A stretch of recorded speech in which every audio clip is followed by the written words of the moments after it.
We'll be looking a lot different this morning when you make your way through that neighborhood. Snowplow and tow truck drivers spent much of the night cleaning up after last weekend's storm. And as is usually the case, they warned people to get their cars out of the way, and any vehicle that was still parked in a no parking zone on north-south streets got the tow. We haven't received the notice for the next round of cleanup, but the city usually works on the streets one night and then avenues the next. That means more towing of cars that are in the way. And bitter cold temperatures often lead to some car troubles. Here are things that you need to check your car for during these extremely cold temperatures. You should check your battery, of course, but also tire pressure. When the temps drop, so will your pressure. Also have drive belts inspected for cracks or fraying, and check the wiper blades, brake, light, and brakes and the lights, and the transmission, brake, power, and steering and washer fluids. Check all of that. And a lot of drivers end up needing their cars jumped during these extremely cold temperatures. But there's information going around online that claims jumper cables can actually damage newer vehicles. So we went to the experts who say the damage actually stems from the cables being used incorrectly. That results in a fried computer. Mechanics say they see it every winter, and it's up to the car owner to know what they're doing when jumping a dead battery. They jump-started the vehicle backwards. They put the red on the black and the black on the red. Now you should put red on red, black on black. Mechanics also say that trying to jump a battery that's frozen or swollen is dangerous, and they advise you to leave it to the professionals.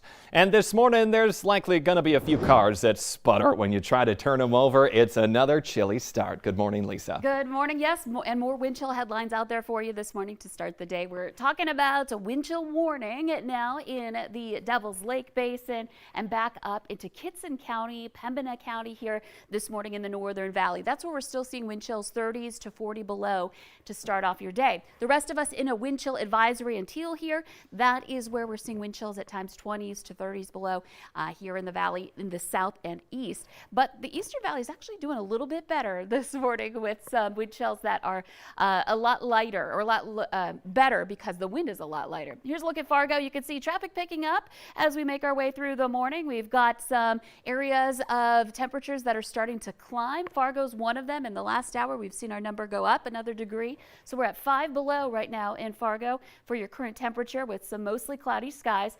We do have that easterly wind at 6 miles per hour and a feels like number, a wind chill of 18 below. So still frigid, not as cold as yesterday. We were down to 26 below for our low in Fargo yesterday. So this is some improvement. Temporarily, we've got another surge of Arctic air coming our way. I'll talk about in a moment. And in Grand Forks, light snow coming down. Very light stuff, but still some light snow. 8 below your current temperature. East wind at 8. And that makes it feel like it's 24 below. So again, some areas in the valley doing a little bit worse off than others. And then on top of that, again, I mentioned that light snow. It's making its way through eastern North Dakota right now, trying to move into Minnesota. Eventually it will. We'll move in a little bit more here this morning. Grand Forks has been seeing that very light snow. This stretches back over into places like Griggs and Steele County, back down toward Valley City. And then now a little bit of development that's happened in southeastern North Dakota, and that will all be moving its way east, northeastward. So eventually Fargo could see some of this light snow.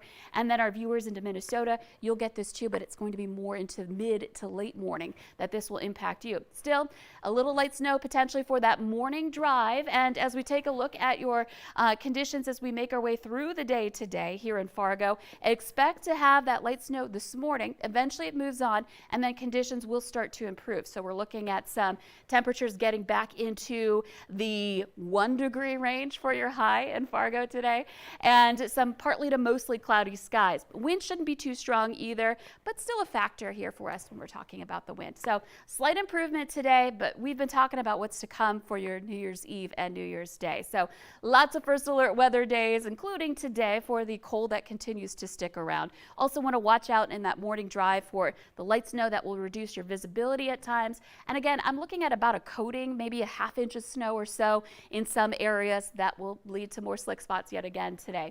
And then tomorrow, the northern wind continues to return that Arctic air. And so by Friday night, New Year's Eve night, we're looking at temperatures dropping into the 20s below and wind chills 40s below, potentially down to 50 below. That is not good for anybody who's out and about for your new year. And in fact, we're looking at a 28 below low by the time we get into New Year's Day. So please bundle up and make sure you have plans to stay warm heading into your new year. And first alert weather day through Sunday morning for that frigid weather. But look at this improvement into next week. We'll be climbing above that 0 degree mark. Is it bad that 1 degree actually looks nice today in comparison to what we've had? At this point, it does. I mean, right now we're about 20 degrees warmer than yesterday. So yesterday morning at this time. So you're going to notice a difference, even though it's still dangerously cold. All right, bundle up anyway, Lisa. Thank you. Now 6:55, 2 grandmothers in the Twin Cities are recovering from violent robberies while they were out Christmas shopping in St. Paul. An 81-year-old woman had one foot in a store entryway when a man ran up behind her and then tried snatching her purse. Here's a picture of what happened. The purse was looped around her wrist, so when the guy grabbed it, she was thrown to the ground and knocked unconscious. The man took off without her purse. Then a few days later, 2 men grabbed the purse of an 85-year-old woman who was putting groceries into her car. She started to follow them back to their car. That's when one of the men shoved her to the pavement. Take a look at what they did to her. She has a concussion and severe bruising on her face. Police are investigating a report of an assault in Grand Forks that involved a SWAT team and a bomb squad call-out. A woman was found yesterday at Hugo's grocery store on Demers Avenue, bleeding from the head. Police told her, or she told police rather, that she had been attacked by a man she knew at a nearby apartment. Officers knocked on the guy's door in the 600 block of 4th Street North, but they didn't get a response from him. Police then got a search warrant and they called in the SWAT team, bomb squad, and a K-9 team. The man was found inside the apartment and interviewed, but no arrest was made. There's no word on the condition of the victim this morning. The man accused of brutally killing a Fargo teen last summer wants to withdraw his guilty plea. 23-year-old Arthur Cauley is requesting to withdraw his Alford plea in the fatal stabbing of 14-year-old Jupiter Paulson. An Alford plea is a guilty plea, where the defendant does not admit to committing the crime, but acknowledges there's enough evidence that would persuade a judge or a jury to find them guilty. Cauley is accused of stabbing Jupiter dozens of times in the parking lot of the Fargo Party City last June. He told police he had taken meth earlier that day. A hearing to determine if Cauley can withdraw his plea will take place sometime next month. Essentia Health is planning a new clinic in West Fargo. Here's a look at what it will be on the inside. It will be at the Lights along 32nd Avenue in Cheyenne. Essentia says the new building will be unveiled sometime next fall.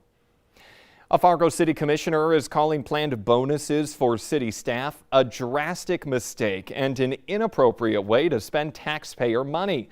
The commission recently approved $1,000 appreciation bonuses for nearly 1,000 employees, which puts the tab at almost $1 million. That cash is coming from federal COVID relief money. People in the public sector should not get bonuses. I don't understand bonuses because it's not like the employer is saying, here's some of my money, thank you for doing a great job. I'm taking other people's money then. Commissioner Gehrig says there is not one year where the commissioners get everything they want in their budgets, and he says as a liaison to the fire department, he sees a specific need for a new fire station on the south side, and the money should be spent on that. He also believes the bonuses may have been politically motivated because there is an election coming up in 8 months. The state of North Dakota is making ride vouchers for Lyft available to anyone who needs them, encouraging people to get home safely this New Year's weekend. You can get $10 off a ride between now and January 2nd by using the code VZWinter1. That's the numeral 1. It's also up on your screen right now. Visit visionzeroND.gov for more information.